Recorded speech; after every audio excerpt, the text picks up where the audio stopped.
a plus B plus C છેદમાં 3 એ શું છે એમનું આને આપણે એમ માનીએ તો એમનું જીએમ શું થાય? ઘનમૂળમાં એબીસી હે ને, એ કેના આના કરતા મોટું તો a ની 4 ઘાત વત્તા b ની 4 ઘાત વત્તા c ની 4 ઘાત છેદમાં 3 કડદલ ઇક્વલ ટુ ઘનમૂળમાં એબીસી ની 3 ઘાત a વત્તા b વત્તા c છેદમાં 3 ઘનમૂળ એબીસી નો ઘન એટલે એબીસી a ની 4 ઘાત વત્તા b ની 4 ઘાત વત્તા c ની 4 ઘાત છેદમાં 3 ગળધન ઇક્વલ ટુ એબીસી a વત્તા b વત્તા c છેદમાં 3 3 ને 3 કેન્સલ કરો શું મળે? a ની 4 ઘાત વત્તા b ની 4 ઘાત વત્તા c ની 4 ઘાત ગળધન equal to ABC into a plus b plus c. પડી ખબર? નોંધી. નેક્સ્ટ છે એક્ઝામ્પલ 31.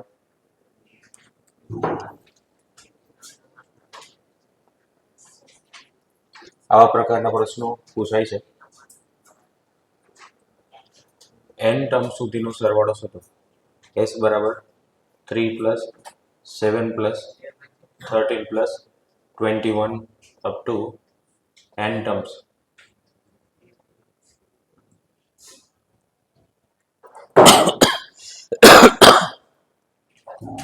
ઓકે, આને જે સોલ્વ કરીશું એને કહેવાય method of difference. Method of difference એટલે તફાવતનો નિયમ. તફાવતની રીત. તફાવત કઈ રીતે કરવાનો? બે જે ક્રમિક પદો એમનો તફાવત લેવાનો. તેમના માટે શું કરીશું કે s છે એમને આપણે લખી દઈએ s બરાબર 3 વત્તા 7 વત્તા 13 વત્તા 21. છેલ્લું પદ કયું થાય? an.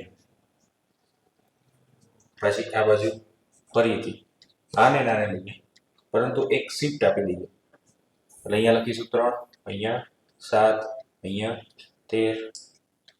આની નીચે કયું પદ આવે? n-1 નું પદ વત્તા an. મેથડ ઓફ ડિફરન્સ મતલબ તફાવત.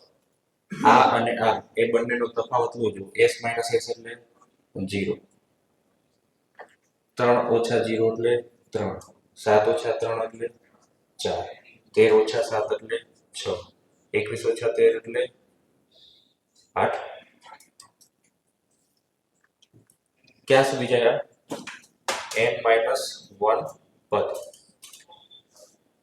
અહીંથી આપણે ચાલુ કરીએ ધ્યાન આપજો. 1 2 3 થી ક્યાં સુધી ગયા આપણે? n-1 પદ સુધી. n-1 પદ શું કામ લખ્યું? કારણ કે અહીંયા જે તમને તફાવત મળશે એ તફાવત તમે જોશો તો એક પેટર્ન બનાવશે. કઈ પેટર્ન છે? કઈ પેટર્ન છે? સમાંતર શ્રેણી.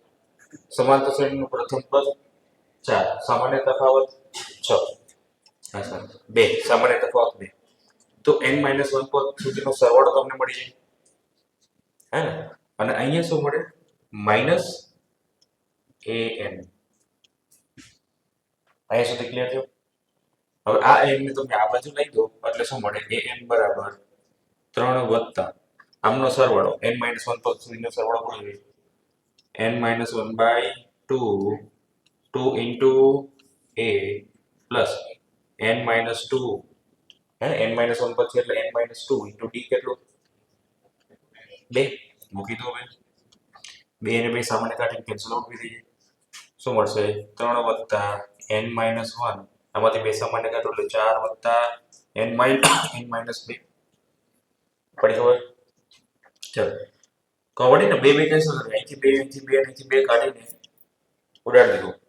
હવે વધે તમારી પાસે 3 વત્તા n-1 અને n+2 તો 3 વત્તા n² plus n-2 n² plus n+1 આ છે આપણા માટે an. બરાબર. હવે આને તમે બે મેથડથી કરી શકો.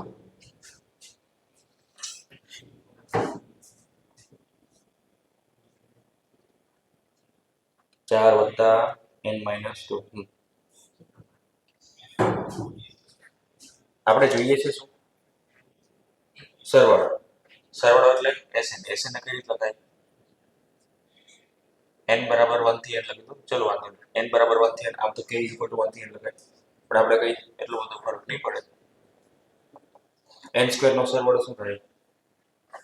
n plus 1 2n plus 1 divided by 6 અને n નો સરવાળો n into n plus 1 1 નો સરવાળો n, બરાબર? એ તમે મૂકીને કરી શકો છો. બીજી મેથડ છે n is equal to 1 to n into n plus 1 plus 1. Okay, આમનો સરવાળો શું થાય? vn method. છેલ્લા પદમાં છેલ્લે એક પદ ઉમેરો માઇનસ પ્રથમ પદમાં આગળ એક પદ ઉમેરો છેદમાં d ગુણ્યા r plus 1. યાદ છે? તો આમાં તમે છેલ્લું પદ ઉમેરો એટલે શું થાય? n into n plus 1 n plus 2 minus આમાં તમે એનું મૂલ્ય મૂકો એટલે પ્રથમ પદમાં શું છે? પ્રથમ પદ કેવું અહીંયા 1 અને 2. 1 2 માં તમે આગળનું પદ ઉમેરો તો શું થાય? 0. તો 0 નથી લખતો. છેદમાં d કેટલો છે? d કેટલો છે? 1 અને r 2 એટલે છેદમાં 3 માઇનસ સમેશન 1 એટલે n equal to 1 to n એટલે n. લખી લો અહીંયા. શું મળશે?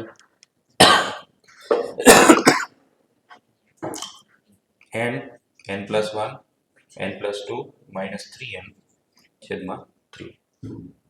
સાદુરૂપ આપી શકો છો તમે આપવું હોય તો. સર અહીંયા પ્લસ છે તો પ્લસ એનો છે. ઓકે, લખી લો.